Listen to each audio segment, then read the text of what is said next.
put them in the chat. When I'm finished with the presentation, I am going to um, open up the floor, and maybe I'll open up the screen. I don't know how to do that, y'all. So don't be mad at me if I'm trying to figure this thing out. But I'm definitely going to try to allow the share screen to answer any questions and bring on people who are experiencing some of these challenges with family members. And some people, as we continue to go on in life, I know as a child, I really wasn't exposed too much to ADHD and autism. But now, as an adult, we are seeing people live and have relationships, marriages with ADHD and autism. So, and I'm a person with ADHD. Huh, go figure. So let's jump into this conversation. Y'all, I am Dr. Naeema Burgess, and this is Neuro Insights with Dr. Naeema. Um, Keep in mind, you definitely can ask questions, put them in the chat. If you have to jump off, put them in the chat and I'll answer the questions. And I want to first thank God for allowing me this platform, allowing me a voice for the people, for the community, for my community, for people that look like me, and also for people that don't look like me. I am a voice, and I'm super excited about what God is allowing in my life. I'm the type of person where I don't want to be the center of attention. um, I get a lot of attention, but I don't like being the center of attention. I don't want to be in the spotlight. However, I know that what I have to offer, what I have to give, is supposed to be expressed. So here I go. This is episode 2 of Neuro Insights with Dr. Naeema. Dr. Naeema Burgess, that is. I am a triple board certified psychologist, licensed. Praise God. Listen, I got to put some respect on that license, because Jesus, if you a licensed psychologist and you went through the exam, and there were definitely hoops that we had to jump through. Jesus, like it was a task. So I say that because I want a God to get all the honor and the glory. Um, and to also say that I know a little bit. I know a little bit. So you might want to hear something that I got to say. Okay. I don't know it all. I don't know it all. I'm still learning. I will forever be learning. I will forever be growing. I will forever be crafting, becoming more of who God wants me to be. I'm not perfection, but I am perfectly imperfect, Dr. Naeema Burgess. Okay, I'm out here in Mount Vernon on any given day. Mount Money earning Mount Vernon, that is. Grew up in North Carolina though. At Money earning Mount Vernon, New York. I'm loving it here. I love the community. The community treats me good, and I treat the community good. On any given day, you can see me walking to work, dancing to work because I got my AirPods in, and I like music, right? Um, uh, and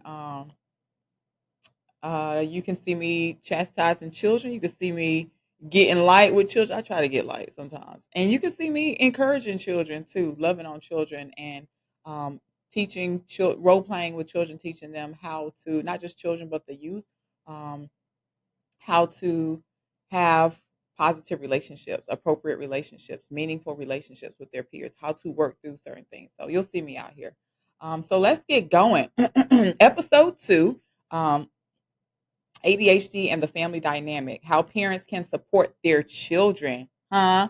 And then we'll be segueing into understanding autism. So, like I said, have your questions. You can ask them in the comments. I'll definitely open up the floor at the end for questions. And I'll definitely answer your questions to the best of my ability. If I don't have an answer and I don't know everything, I will lead you to how we can find out the answer, okay? So, welcome to episode 2 of Neural Insights with Dr. Naeema Burgess. I'm Dr. Naeema, y'all. Like I said, I want you to guys to stay tuned for more episodes.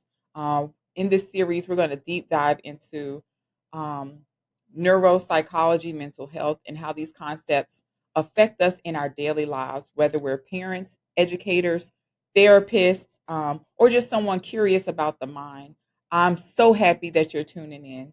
Today's episode is an important one, y'all, ADHD, but also will be segueing into autism. But how ADHD impacts the family dynamic and how parents can support their child. If you've been following along in the series, you know that ADHD is a complex neurodevelopmental disorder, and it doesn't just affect the child, it can also deeply influence family relationships, routines, and the overall atmosphere. It can really make things a little uncomfortable if you have a person in your life with ADHD.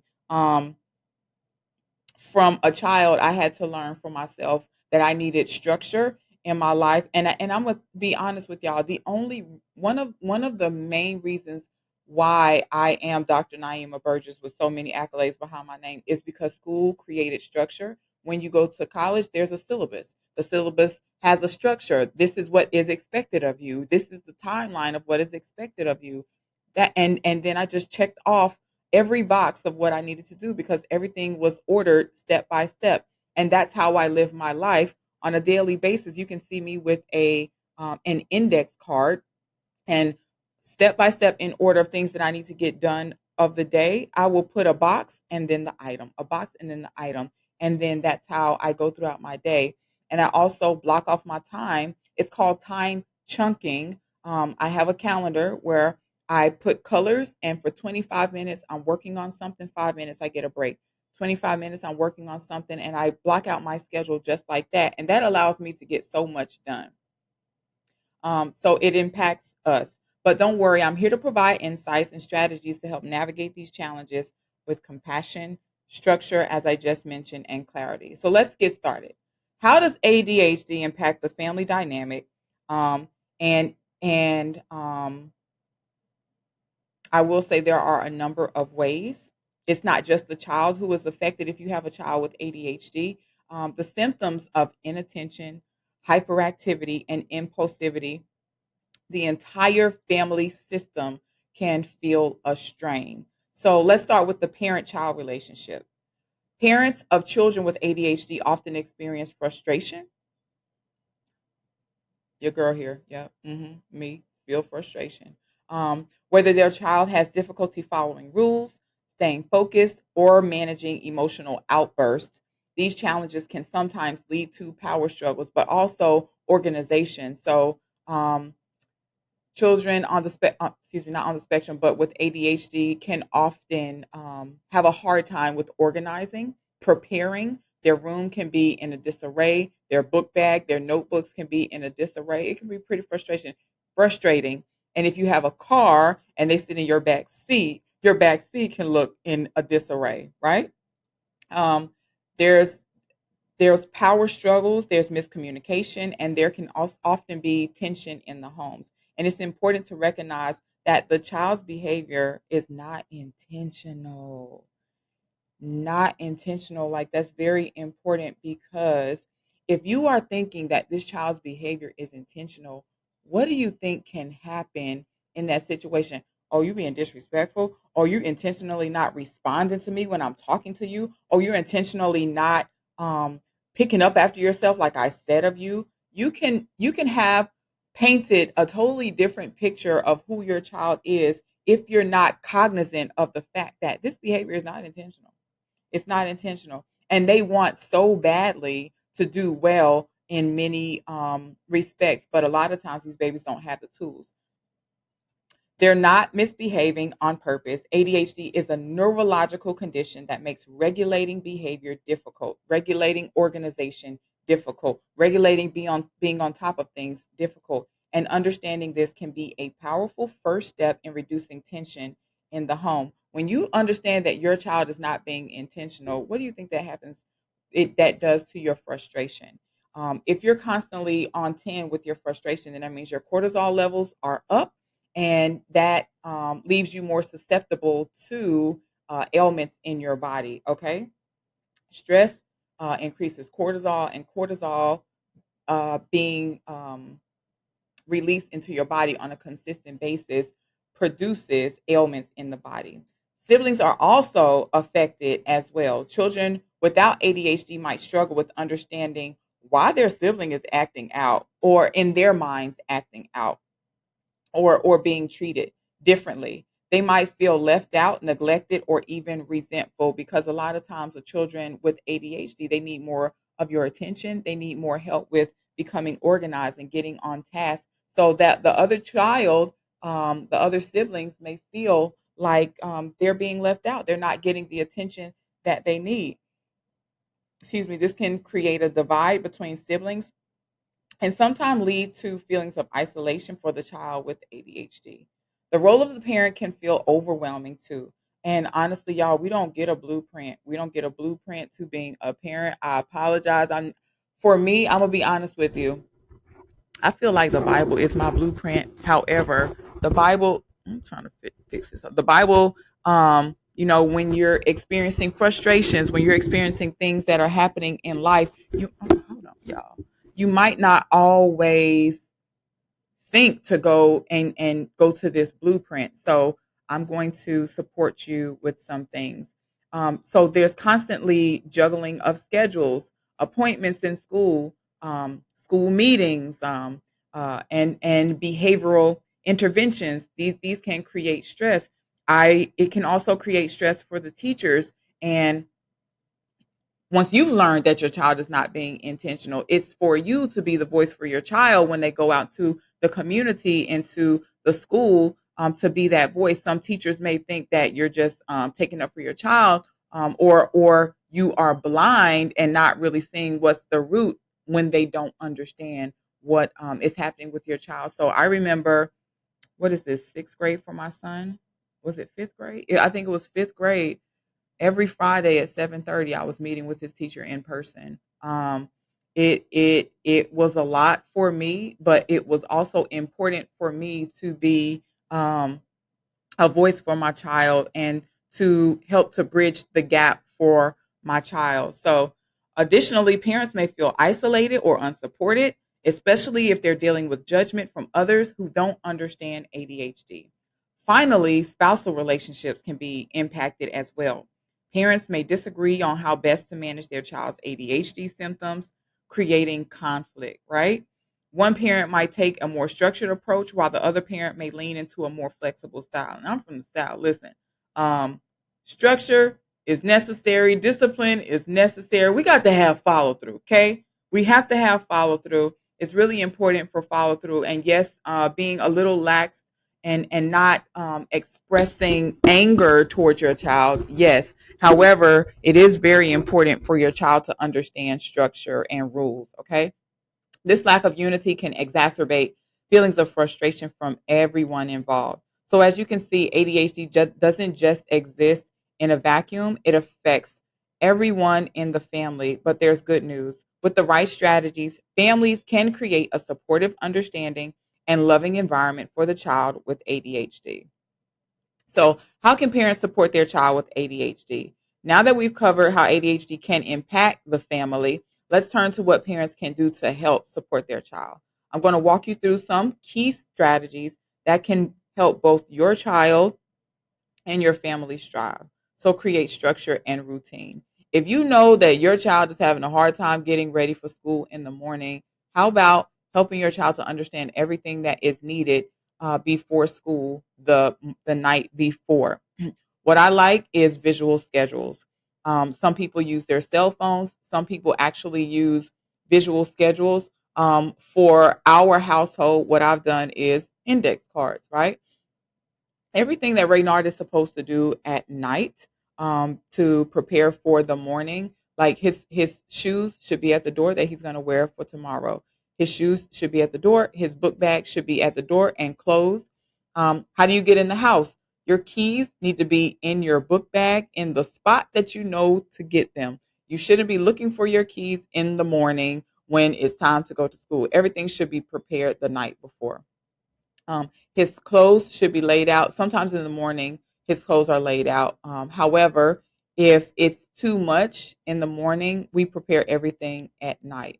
And it's on an index card what needs to happen step by step at night. He needs to take his shower. He needs to pick his dirty clothes up off the floor in the bathroom. I don't understand why the dirty clothes go on the floor. They weren't there when you went in the bathroom. But make sure the bathroom is cleaned up after himself. And the next item, the dirty clothes goes inside the hamper in the hallway closet, inside, like actually inside the hamper, not behind the hamper or around the hamper, inside. I'm very specific with what I write. Um, and then he can relax or do his reading, either or. But these are the things that I put on his checkoff list. And what I did with the index card is I put tape over it to resemble a dry erase board, and he uses a vis-a-vis pen to check off step by step. So that's one of the tools for a child with ADHD, creating structure and routines. Structure and routines. When you have these structures and routines in order and they're consistent, it's so easy to learn and to be able to do it, learn how to do it automatically. It often makes it difficult for children to focus, stay organized, and follow through on tasks. So, a predictable routine can help them feel more secure and reduce the chaos in the home. And the chaos reduces frustration. If you reduce the chaos, you reduce the frustration in the home. This might look like a consistent wake up time, consistent bed times, because we have to have a consistent bedtime. Because I'm going to be honest with you, I look forward to that time at night when I can just breathe and I don't hear anything. Okay. Children do need a bedtime, okay? They do need their downtime. A clear schedule for homework, meals, and chores, visual reminders, what I just suggested, such as charts, checklists, and timers. We just implemented the timers as well because um, the other day, what was he doing? This baby was in his room, and I don't remember what it was, but it should not have taken 15 minutes.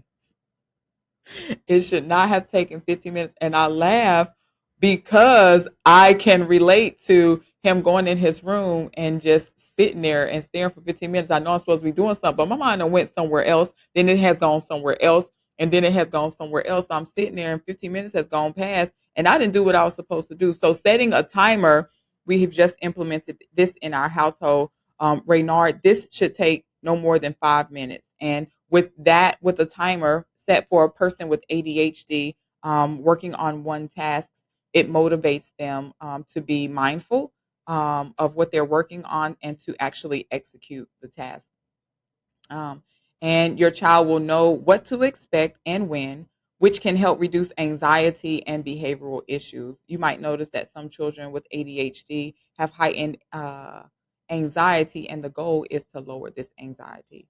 Two, we can break tasks into manageable steps. Children with ADHD often struggle with tasks that require sustained attention. So, to help break big tasks into smaller steps, more manageable steps. For example, if your child has homework, break it into smaller chunks. First, read the instructions. Next, gather your materials, right? Then work on one section at a time. There's one way to eat an elephant. I think that's how it goes. It's by one bite at a time. So helping them to understand that will help to organize their brain because a lot of times it's a lot of everything going on in their brains and they need the step by step instructions. They need help organizing and understanding that things should happen step by step. Using visual prompts or checklists to guide them through each step. This approach can prevent your child from feeling overwhelmed and help them maintain focus throughout the process. It's really helpful and it really helps me as an adult as well. Three, use positive reinforcement. Reward desired behaviors. You want to reward desired behaviors. It's very powerful. Instead of saying, I'm going to take this away, say, you can earn this. Don't necessarily give your child access to their devices. Let them know, like, if you want to earn your device today, this is what it's going to take. If you don't work, you don't eat. In my household, my son hears me when I say that. And your job is to do this, this, and this. And your eating is sometimes we eat out. That's his eating. Sometimes he can have access to his PS5. He wants to earn Roblox, but I'm not really big on Roblox. You can have more time on your PS5, but I'm not really with this paying more money for video games and you already had a video game. I don't know about that. But certain things he has to earn. That's it's really powerful to have your child to earn certain things. This is positive reinforcement, and it encourages children to repeat the behavior you want to see more often. more of. And create a reward system that's meaningful to your child, such as earning points for completing tasks and whatever is potent that is more strong for them. Maybe they want to go to a basketball game. Maybe they want to do something that is out of the norm, but that's something that's very exciting for them. Have them work up for it. Getting through a homework session without distraction or following through on instructions can give them points, and you determine what they get points for. When they reach a certain number of points, they can earn a reward, a specific activity, a trip, a treat, or extra screen time. But you got to be consistent with your praise. Make sure you're praising your babies and your rewards. The more positive feedback your child receives for good behavior, the more likely they are to continue with the behaviors. They want to be praised by you. They want to feel good and know that mommy and daddy or uncle and auntie feel good about what they're doing. Number four, you want to implement clear rules, simple rules, and children with ADHD can become easily overwhelmed or confused by too many instructions or vague rules. So keep these things simple and clear and concise. For example, instead of saying clean your room, break it down into specifics, actionable steps. Pick up your clothes. Okay, when you've seen that they picked up their mommy and I done cleaned up my clothes, I picked up my clothes. Okay, put your books on the shelf. I put my books on the shelf. Put your books on the shelf in an organized way. Okay, organize them. Okay, you have to be very specific, not condescending, because in your mind you're like, come on now, that baby done stuffed all the books in the bookshelf, but you said put the books on the bookshelf, so let's be very specific. Use visual reminders like charts or notes on the wall so the rules are easy to follow and hard to forget. Okay. Encourage emotional regulation and coping skills. ADHD often comes with challenges related to emotional regulation. Children with ADHD may struggle with frustration, anger, or impulsivity. It's important to teach your child how to manage these emotions in a healthy way, modeling calm behavior during stressful situations, practicing relaxation techniques like deep breathing or taking a break, mindfulness body scanning, and helping your child to identify their emotions can go a long way. Don't be afraid to talk about emotions openly and validate your child's feelings, even if their response seems extreme. Validate their feelings. Let them know that I hear you might not agree with their feelings. It's okay. You don't have to agree with their feelings. However, their feelings are their feelings. Let's talk about this. Okay? And the third part of this is seeking support and resources. Parenting a child with ADHD can sometimes feel like a marathon, but remember, you don't have to do it alone. It takes a village to raise a child, and it takes an even broader village to raise a child with ADHD. There are plenty of resources available to help, from parent training programs to therapy and support groups.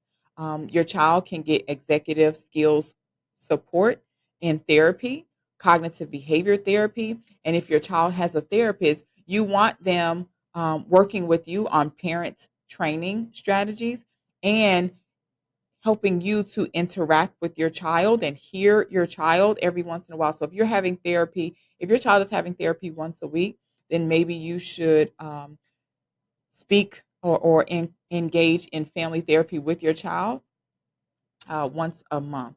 Working with a neuropsychologist or behavior therapist can also be an invaluable part of your support system. Okay. These professionals can help you develop a personalized plan for your child and provide guidance on how to address specific challenges. And when you learn that you have a child with ADHD, it's important to understand where is the breakdown with this child with ADHD. Executive functions, ADHD impacts our ability to execute our executive functioning skills, and there are many different um, areas of executive functioning. So having a neuropsychologist to help you pinpoint where are they having the challenges so that you can create supports specifically for those areas is key. Don't forget to lean on your friends and family. When your homegirl or homeboy or auntie or mommy calls you and say, how you doing today? Let them know how you doing. Listen, Okay. If you don't come get this bad boy, if you don't come like take me to a happy hour so we can get a Shirley Temple with 5 cherries, that's my drink of choice.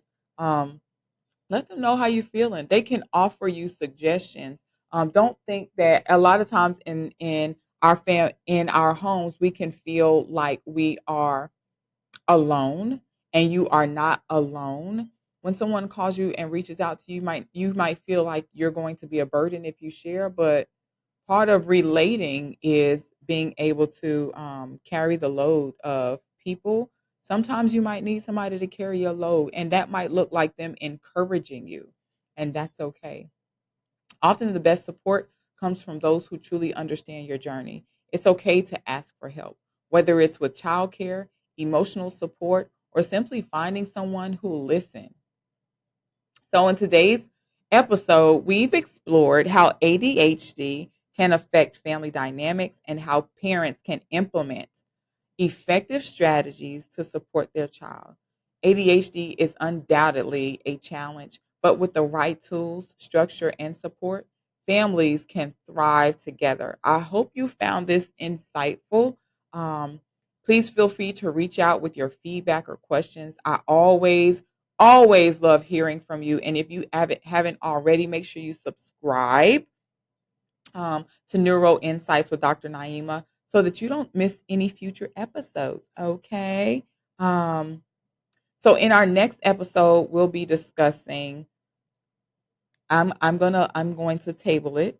We're going to be discussing autism a little bit more.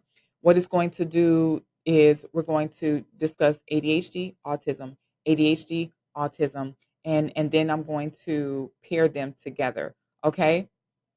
So this segue, like I said, the end of the episode, we're going to segue into autism, understanding autism, and so that we can pair the two together. Many of you know that I specialize in autism, and it's very near and dear to my heart. So this is just a brief understanding of autism. We're going to take a few minutes to go over this. What is autism? How does it manifest in the brain? And how can we better support individuals on the autism spectrum?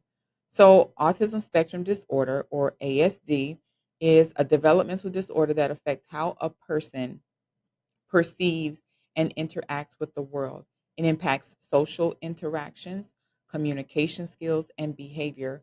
But as the name suggests, autism is a spectrum, meaning the experience is unique for each individual.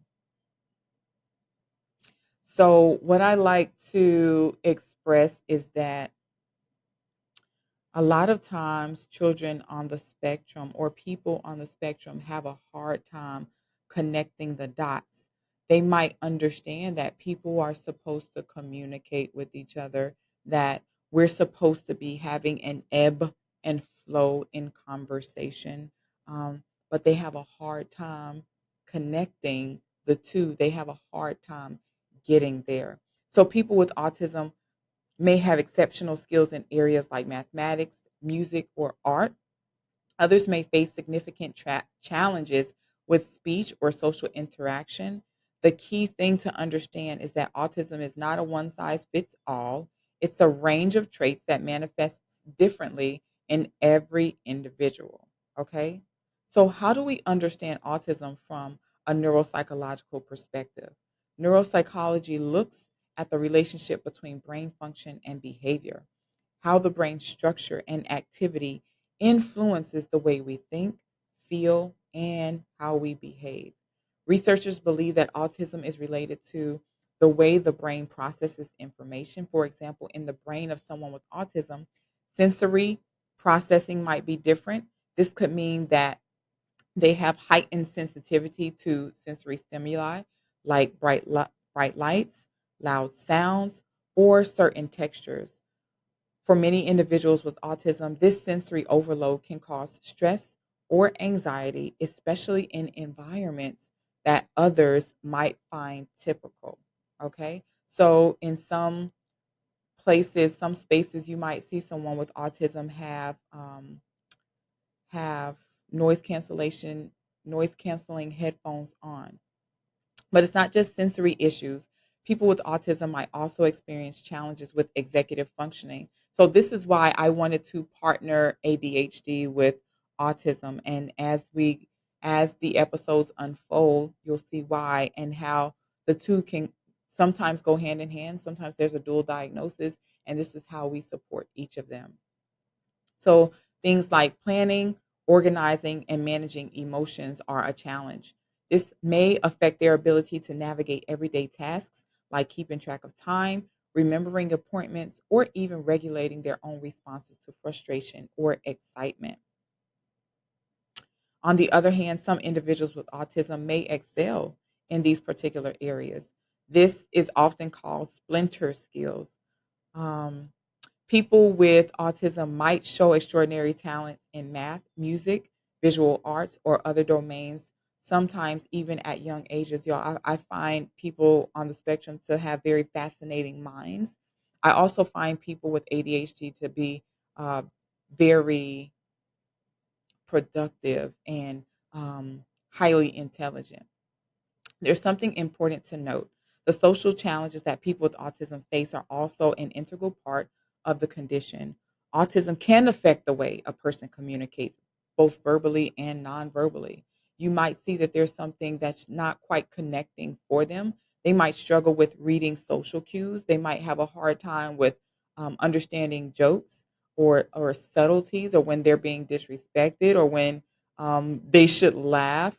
Understanding tone of voice or making eye contact is hard for them. That has to do with mirror theory of mind and mirror imaging in the prefrontal cortex. This doesn't mean that they're not social or that they don't care about relationships. They just process these social interactions and dynamics differently, and they need support.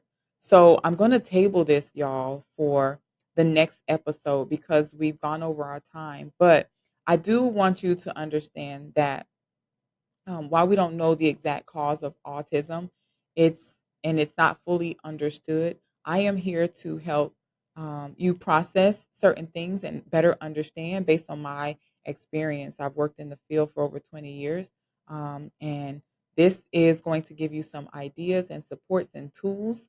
Know that you are not alone. Know that